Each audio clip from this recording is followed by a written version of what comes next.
মই আগতেও কৈছিলোঁ যেনেকৈ যে আমি নিজৰ হাতত থকাখিনিৰ উপৰিও শাসক পক্ষৰ পৰা আসন আজৰি আনিবলৈ নগাঁওখন আগতে আমাৰ আছিল। নগাঁওখন ধৰক আহিলেই তেনেকৈ ধুবুৰী নাছিলে, আমাৰ লগত যোৰহাট নাছিলে, কৰিমগঞ্জ নাছিলে, এইবিলাকো পাম আৰু দুই এখন হ'ব। যোৰহাট 100% পাম, কাৰণ তাত যিসকল আমাৰ সমৰ্থক তেখেতসকলে আমাক ভোট দিছে আৰু চৰকাৰৰ যিবিলাক মানে নীতি, উদাহৰণস্বৰূপে আমগুৰি সমষ্টি বিভাজন কৰি দিলে, 6 জনগোষ্ঠীক জনজাতিকৰণ কৰিলে, চাহ শ্ৰমিকসকলক 351 টকা মজুৰি দিম বুলি কৈছে। এইবিলাক কামৰ কাৰণে 10 বছৰ লাগিব নালাগে নহয়। সেই গতিকে তেওঁলোকে যে ৰাজ্যক মানে মূল্য বৃদ্ধি নকৰিব, এইবিলাকৰ মানে বাস্তৱ প্ৰতিফলন এই ভোটৰ বাকচত দেখা পাম।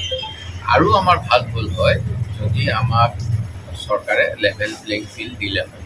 আমাৰ একাউণ্ট বন্ধ কৰি দিছিলে, আমাৰ ওপৰত 4,000 কোটি টকাৰ ইনকাম টেক্সে ফাইন লগাই দিছিলে। তেনে ক্ষেত্ৰত আমি বহুত আমাৰ কৰ্মীসকলক অকণমান আৰ্থিকভাৱেও সহায় কৰিব নোৱাৰিলোঁ, আৰু সেইটো আমাৰ এটা দুৰ্বলতা হ'ল।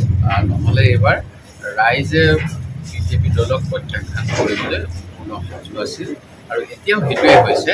কিন্তু আমি বহু ক্ষেত্ৰত আমাৰ পুলিং এজেণ্ট দিয়াত অসুবিধা পালোঁ, মই যিটো বিভিন্ন সমষ্টি গম পাইছোঁ।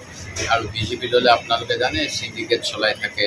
তেওঁলোকে যিবিলাক ধনী মানুহৰ পৰা ডনেশ্যন লয়, আদানী আম্বানীৰ পৰা টেম্পুত যেনেকৈ পইচা আহে বুলি মোদী ডাঙৰীয়াই ক'লে, টেম্পু ভৰ্তি পইচা দি পেলাই তেওঁলোকে ভোট কিনিবলৈ চেষ্টা কৰিলে। তথাপিতো মানুহৰ লগত তেওঁলোকৰ যিখিনি কাম, সেই কামখিনিয়ে তেওঁলোকক কিন্তু পইচা দিলেও তেওঁলোকে আস্থা পাবলৈ সক্ষম হোৱা নাই। সেই গতিকে আমি যথেষ্ট ভাল কৰিছোঁ বুলি মোৰ দৃঢ় বিশ্বাস।